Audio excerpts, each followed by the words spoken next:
యువమోర్చా ఆధ్వర్యంలో దేశవ్యాప్తంగా కూడా హర్ ఘర్ తిరంగా ఈ పండుగను చాలా ఘనంగా జరుపుకుంటున్న వారం రోజుల నుంచి.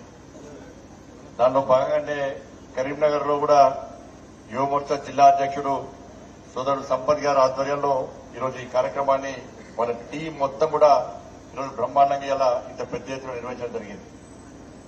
ఒక్కసారి ఇక్కడికి వచ్చినట్టు మనందరం కూడా ఆలోచించాలి. ఇన్ని సంవత్సరాల తర్వాత కూడా హర్ ఘర్ తిరంగా కార్యక్రమం చేసుకుందాం, చేసుకోండి అని పిలుపునిచ్చే స్థితికి వచ్చిందంటే దానికి కారకులు ఎవరో ఒక్కసారి మనం ఆలోచించాలి.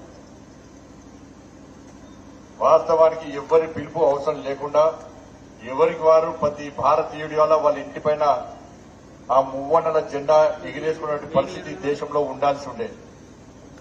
కానీ ఇన్ని సంవత్సరాలు ఈ దేశాన్ని పాలించిన కాంగ్రెస్ పార్టీ ఏ రోజు కూడా ఈ దిశగా ఆలోచించే ప్రయత్నం చేయలేదు. బానిసత్వ మరకలను తుడిచిపెట్టే ప్రయత్నం కాంగ్రెస్ పార్టీ చేయలేదు. ఎందుకంటే దానికి ప్రధాన కారణం కాంగ్రెస్ పార్టీ కాబట్టి. మన బాబాసాహెబ్ అంబేద్కర్ యొక్క ఆలోచన విధానాలకు అనుగుణంగా ఈ దేశాన్ని, ఈ దేశ ప్రజలకు న్యాయం జరగాలి, ఈ దేశంలో పేద ప్రజలు బతకాలి, మంచి ఆలోచనతో ప్రతి ఒక్కరు కూడా దేశభక్తిని పెంపొందించాలని చెప్పి ఒక మంచి మహోన్నత ఆలోచనతో ఒక మంచి రాజ్యాంగాన్ని ఇలా బాబాసాహెబ్ అంబేద్కర్ మనకు అందిస్తే వాటికి పాపాలను జోడించి కాంగ్రెస్ పార్టీ బాబాసాహెబ్ అంబేద్కర్ ఆలోచనకు విరుద్ధంగా ఈ దేశాన్ని ఇన్ని సంవత్సరాలు పాలించిన విషయాన్ని ప్రతి భారతీయుడు ఆలోచించుకోవాల్సిన అవసరం ఉంది. ఈ దేశాన్ని కులాల పేరుతోని, మతాల పేరుతోని, వర్గాల పేరుతోని చీల్చినటువంటి మూర్ఖత్వ పార్టీ కాంగ్రెస్ పార్టీ, నెహ్రూ ప్రభుత్వం. ఆ రోజు లక్షలాది మంది అలా ప్రాణత్యాగం చేసిన దేశ విభజన సమయంలో కోట్లాది మంది నిరాశ్రయులై ఇవాళ అధోగతి పాలైన విషయాన్ని ఒక్కసారి మనం గుర్తించాలి. దీనికి ప్రధాన కారణం ఏంటంటే ఇన్ని సంవత్సరాలు దేశాన్ని పాలించిన కాంగ్రెస్ పార్టీ యొక్క మైనార్టీ సంతుష్టీకరణ విధానాల వల్లనే ఈ దేశంలో ఇవాళ ఎవరు రెచ్చిపోతున్నారో ఒక్కసారి ఆలోచించాల్సిన అవసరం ఉంది. ఇవాళ కేవలం నెహ్రూ కుటుంబ చరిత్ర తప్ప ఈ దేశంలో కాంగ్రెస్ పార్టీ ఏ రోజు బాబాసాహెబ్ అంబేద్కర్ చరిత్రను చెప్పే ప్రయత్నం చేయలేదు, సుభాష్ చంద్రబోస్ చరిత్రను చెప్పే ప్రయత్నం చేయలేదు, సర్దార్ పటేల్ యొక్క చరిత్రను చెప్పే ప్రయత్నం చేయలేదు, భగత్ సింగ్ యొక్క చరిత్రను చెప్పే ప్రయత్నం చేయలేదు, తాత్యా తోపే లాంటి అనేక అమరవీరుల, మహానీయుల, త్యాగదుల యొక్క వాళ్ళ చరిత్రను చెప్పే ప్రయత్నం చేయకపోగా ఆ చరిత్రను తెరమరుగు చేసి రాబోయే తరాలకు కేవలం నెహ్రూ కుటుంబం యొక్క చరిత్రనే అందించాలని చెప్పి ఒక కుట్రలో ఇలా కాంగ్రెస్ పార్టీ మహనీయుల చరిత్రను రాబోయే తరాలకు అందించకుండా చేసిన కుట్రను ఈ రోజు గమనించాల్సిన అవసరం ఉంది. అందుకే కేంద్రంలో నరేంద్ర మోడీ గారి ప్రభుత్వం ఏర్పడ్డ తర్వాత ఈ నెహ్రూ మరకలను తుడిచిపెట్టాలి, బానిసపు మరకలను తుడిచిపెట్టాలి. ఏది నిజమైన చరిత్ర, ఎవరు ఈ దేశం కోసం త్యాగం చేసిరు, ఎవరు ఈ దేశాన్ని శక్తివంతమైన భారతదేశ నిర్మాణంగా చేయాలని చెప్పి వాళ్ళ ప్రాణాలను ఈ దేశం కోసం అర్పించినో ఆ త్యాగధనుల చరిత్రను తెరమరుగు చేయకుండా రాబోయే తరాలకు అందించాలని చెప్పి ఒక మహా లక్ష్యంతో ఇలా నరేంద్ర మోడీ గారి యొక్క పిలుపు మేరకు ఈ రోజు భారతీయ జనతా పార్టీ దేశవ్యాప్తంగా ప్రజల లోపల ఆలోచన కలిగించి ప్రతి భారతీయుడు వాళ్ళ ఇంటి మీద 15th ఆగస్టు వరకు ఇవాళ మువ్వన్నెల జెండా ఎగిరించాలని చెప్పి ఒక పిలుపునివ్వడంతో దేశవ్యాప్తంగా ఈ కార్యక్రమం నిర్వహిస్తున్నాం. ఇలా మువ్వన్నెల పతాక మన ఆత్మ గౌరవానికి ప్రతీక. ఇవాళ బాబాసాహెబ్ అంబేద్కర్ ఏ రచించి దానికి అనుగుణంగా మనం వివరిస్తున్నాం.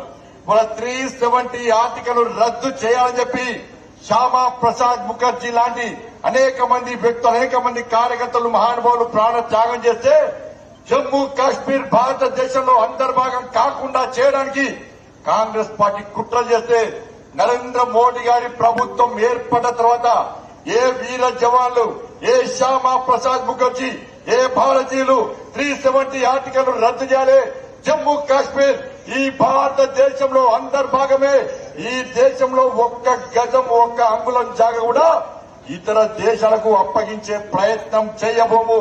దానికోసం త్యాగం చేసిన అమరవీరుల లక్ష్యాలను మేము మరచిపోవని భావించినటువంటి నరేంద్ర మోడీ గారు ప్రభుత్వం ఏర్పడ్డ తర్వాత 370 ఆర్టికల్ రద్దు చేసిన విషయాన్ని ప్రతి భారతీయుడు గమనించాలని, గుర్తించాల్సిన అవసరం ఉంది. కాంగ్రెస్ పార్టీ 370 ఆర్టికల్ రద్దును వ్యతిరేకించింది. కాంగ్రెస్ పార్టీ పరదేశాలకు కొమ్ము కాసే పార్టీ. ఆ పార్టీకి ఇలా నాయకత్వం వహిస్తున్నటువంటి రాహుల్ గాంధీ ఇలా శ్యామ్ పెట్రోడా యొక్క వ్యాఖ్యలను అమెరికా భాష మాట్లాడుతుంది తప్ప ఈ దేశం గురించి ఆలోచించే పరిస్థితి రాహుల్ గాంధీకి లేదు. చైనా దేశం ఏది చెప్తే దాన్ని పాటించే వ్యక్తి రాహుల్ గాంధీ తప్ప ఈ దేశం గురించి ఈ దేశంలోని త్యాగదల గురించి ఆలోచించే పరిస్థితి రాహుల్ గాంధీకి లేదు. ఇవాళ వాళ్ళు చేస్తే తప్పు కాదు కానీ ఇలా భారతీయ జనతా పార్టీ చేస్తే మాత్రం తప్పు. ఇలా వక్ఫ్ బోర్డు సంబంధించి చట్టాన్ని ఆ రోజే నెహ్రూ హయాంలో చేస్తే తప్పు లేదు, డాక్టర్ మన్మోహన్ సింగ్ హయాంలో చేస్తే తప్పు లేదు, పివి నరసింహారావు హయాంలో చేస్తే తప్పు లేదు. వాళ్ళు చెప్పిన విషయాన్ని నేటి ఎన్డీఏ ప్రభుత్వం నరేంద్ర మోడీ గారి ప్రభుత్వం వక్ఫ్ బోర్డు చట్టాన్ని తీసుకొస్తే వాళ్ళ సిగ్గు లేకుండా కాంగ్రెస్ పార్టీ దాన్ని వ్యతిరేకించే ప్రయత్నం చేస్తుంది.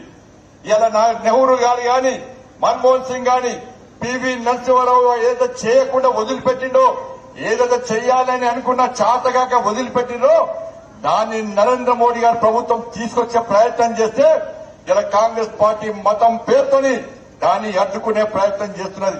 అరే బంగ్లాదేశ్ లో జరుగుతున్న ఆగడాలను రాహుల్ గాంధీ ఖండించారు. బంగ్లాదేశ్ లో హిందువుల మీద జరుగుతున్న దాడులను కాంగ్రెస్ పార్టీ ఖండించారు. బంగ్లాదేశ్ లో దేశ వ్యతిరేక విధానాలకు వ్యతిరేకంగా ఈ దేశానికి వ్యతిరేకంగా ఏ విధంగా కుట్రలు చేస్తున్నారో దాని గురించి కాంగ్రెస్ పార్టీ మాట్లాడదు. అమెరికా గురించి కాంగ్రెస్ పార్టీ మాట్లాడదు. పాకిస్తాన్ గురించి కాంగ్రెస్ పార్టీ మాట్లాడదు. చైనా గురించి కాంగ్రెస్ పార్టీ మాట్లాడదు. కానీ భారతదేశం గురించి ఈ దేశాన్ని రక్షించడానికి ప్రపంచంలో భారతదేశాన్ని అగ్రస్థానంలో నిలపాలని చెప్పి 24 గంటలు కష్టపడి పనిచేస్తున్నా నరేంద్ర మోడీ గారిని విమర్శించడమే పనిగా ఇలా కాంగ్రెస్ పార్టీ రాహుల్ గాంధీ వివరిస్తున్న విధానాన్ని ఒక్కసారి ఆలోచించాల్సిన అవసరం ఉంది. అందుకే భారతీయ జనతా పార్టీ వారం రోజుల నుంచి ఈ తిరంగా పండుగ నిర్వహిస్తున్నది. ప్రతి ఇంటి మీద జాతీయ జెండా ఎగిరేయడం, ఇలా బానిసపు మరకలు తుడిచిపెట్టడానికి ఎవరు నిజమైన త్యాగదనులు, ఎవరు ఈ దేశం కోసం ప్రాణాలు అర్పించారో వాళ్ళ చరిత్రను తెరమరు కాకుండా సెమినార్ల పేరుతోని సదస్సులు నిర్వహించడం, దాంతో పాటు తిరంగా యాత్రలు నిర్వహించడం ద్వారా ఈ దేశంలో మరొక్కసారి ఒక మంచి దేశభక్తి వాతావరణాన్ని ఇలా కల్పించాలని చెప్పి ఒక ఉద్దేశంతో మాత్రమే ఈ కార్యక్రమం చేస్తున్నాం. ఏ జెండాలు లేవు, ఏ ఎజెండా లేవు. మన చేతిలో ఉన్నది త్రివర్ణ పతాకం. ఆ జెండా కోసం పనిచేస్తాం. ఆ జెండాని ఎక్కడైనా ఎగిరడానికి పనిచేస్తాం తప్ప దీనిలో రాజకీయ ఎజెండా లేదన్న విషయాన్ని ఒక్కసారి మనం గుర్తుంచుకోవాల్సిన అవసరం ఉంది. అందుకే ఈ రోజు అందరం సామూహికంగా జాతీయ గీతాన్ని ఆలపించాలని చెప్పి ఆలోచనతోని ప్రతి వ్యక్తి గత చరిత్రను మర్చిపోకుండా అందరూ గుర్తుంచుకోవాల్సిన ఆలోచనతో తరతరాలు చరిత్ర తిరమరు కాకుండా చూడాలని చెప్పి ఒక మంచి ఆలోచనతో ఈరోజు భారతీయ జనతా యువమోర్చా ఆధ్వర్యంలో ఈరోజు కరీంనగర్ గడ్డ మీద ఈ యువకులందరూ కూడా ఇవాళ భారత్ మాతాకి జై అంటూ, జై శ్రీరామ్ అంటూ, జై జవాన్ జై కిసాన్ అంటే వల్ల ఈ జాతీయ జెండాను చేతబడి తిరంగా యాత్ర నిర్వహించడం చాలా చాలా సంతోషం. ఇలా సరిహద్దులో జవాన్లు ఈ జాతీయ జెండా కోసం ఇలా పనిచేస్తున్నారు.